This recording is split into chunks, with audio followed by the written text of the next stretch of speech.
প্রতিবেশীর বাড়িতে এক অনুষ্ঠানে আমার নিমন্ত্রণ। আমাদের পারিবারিক অবস্থা খুব একটা ভালো না। পাড়ার সবাই তাই একটু ছোট চোখেই দেখে। তাতে আমরা কিছু মনে করি না। আমার মা বলেন, যে যার ভাগ্য নিয়ে জন্মায়, আর ভার থাকে বিধাতার উপর, কখনো দুঃখ পাবি না। মানুষের সময় সব ক্ষেত্রে একরকম যায় না। আমি মার কথা খুব বিশ্বাস করতাম যে আমার মা কখনো মিথ্যা বলবে না। যাই হোক, সেদিন ছিল রবিবার। পাড়ার সবার বাড়িতেই সবান্ধবে নেমন্তন্ন। শুধু আমাদের বাড়িতে আমাকে একা বলেছে, মাকে বলেনি। আর দিদির তো বিয়ে হয়ে গেছে, আর আমার বাবা গত হয়ে গেছেন 2 বছর হলো। মা বাড়িতে দর্জির কাজ করেন, আর আমি টিউশনি করি। এতেই চলে যায়। আর দিদি বিপদে আপদে সবসময় আমাদের খেয়াল রাখে। আমি নেমন্তন্ন খেতে গেলাম। অনুষ্ঠান ছিল ওই বাড়ির নতুন বউয়ের স্বাদ।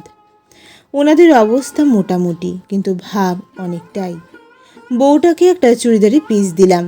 অনেক সময় ধরে বসেই আছি, কেউ আমাকে খেতে বসতে বলছেই না।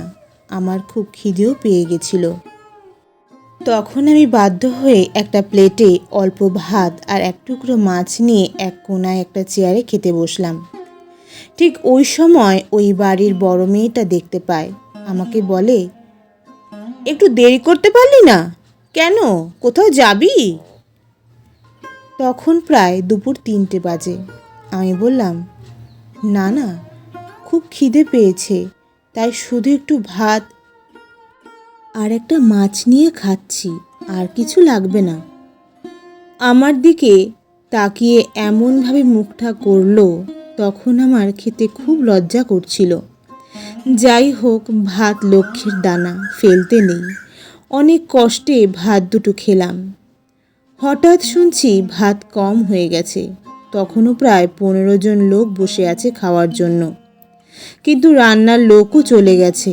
এমনকি ওনাদের ঘরে ভালো চাল আর নেই। দোকান তখন সব বন্ধ। কি করবে ভেবে পাচ্ছে না। তখন আমি কাউকে কিছু না বলে তাড়াতাড়ি বাড়ি গেলাম।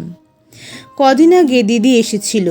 জামাইবাবু 1 বস্তা চাল কিনে দিয়ে গিয়েছিল, এবং চালটাও খুব ভালো, কারণ আমার জামাইবাবু ভালো চাকরি করেন এবং আমার দিদিকে ভালোবেসে বিয়ে করেছেন। খুব দায়িত্ববোধ। তাই চাল ফুরানোর আগেই আমাদের যাতে কষ্ট না হয়, 1 বস্তা চাল কিনে দিয়ে যায়। বুদ্ধি করে আমি তাড়াতাড়ি কাঠে বড় এক হাঁড়ি ভাত বসিয়ে দিলাম। সেই ভাত যখন ফুটে এসেছে, আমি কাকিমাদের বাড়িতে গিয়ে বললাম, তোমরা চিন্তা করো না, ভাত হয়ে গেছে, আমি ভাত করেছি, আমাকে তোমাদের ঝুড়িটা আর বড় হাতাটা দাও। কাকিমা বলল, এ মা, তোরা যে চালের ভাত খাস, সেই ভাত ওনারা খেতে পারবে না। আমি বললাম, না না কাকিমা, ভালো চালের ভাত আমার জামাইবাবু কিনে দিয়ে গেছেন, আপনারা কেউ চলুন আমার সাথে, ভাত নিয়ে আসবেন। তারপর ওনাদের বাড়ির 2 জন লোক আসলো আমার সাথে এবং ঝুড়ি করে ভাত নিয়ে গেল। তারপর সবাই খেলো যারা বাকি ছিল। কিছুক্ষণ পর কাকিমার বড় মেয়ে আমাকে এসে ডাকতে থাকলো, খুকু, একটু বাইরে আসবি? আমি বাইরে বেরিয়ে বললাম, কেন? আমাকে বলল, আমার সাথে আমাদের বাড়ি চল। আমি গেলাম। কাকিমা আমাকে হাত জোর করে বলল, খুকু, আজ তুই আমার সম্মান বাঁচিয়েছিস, আর তোর সাথে আমার মেয়ে খুব খারাপ ব্যবহার করেছে, ও আমাকে সব বলেছে। অমনি কাকিমার বড় মেয়ে আমাকে বলল, খুকু, তুই আমার ছোট না হলে তোকে আমি এটা প্রণাম করতাম। তোর এত ভালো মানসিকতা, আর আমি তোর সাথে খারাপ ব্যবহার করেছি। না না দিদি, আমি কিছু মনে করিনি। যাদের অর্থ কম তাদের অত অহংকার, রাগ, দুঃখ এসব থাকলে হবে? থাক, তোমাদের সবার ভাতে হয়েছে তো? হ্যাঁ রে, আরও ভাত আছে। এবার তুই ভালো করে বসে আমাদের সাথে ভাত খাবি, তারপর বাড়ি যাবি। না না, আমি খেয়েছি। কাকিমা আমাকে বলল, তুই না খেলে আমিও খাবো না।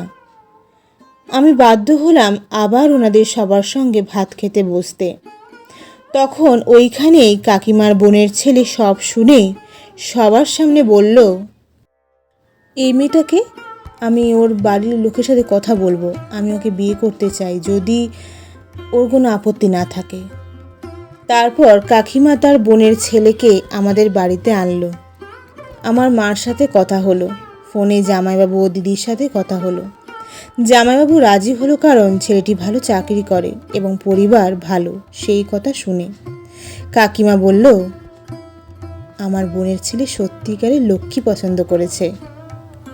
বন্ধু সবাই, অযথা কারো সাথে খারাপ ব্যবহার করতে নেই, কারণ ভাগ্য কখন যে পরিবর্তন হয়ে যায় কেউ বলতে পারে না।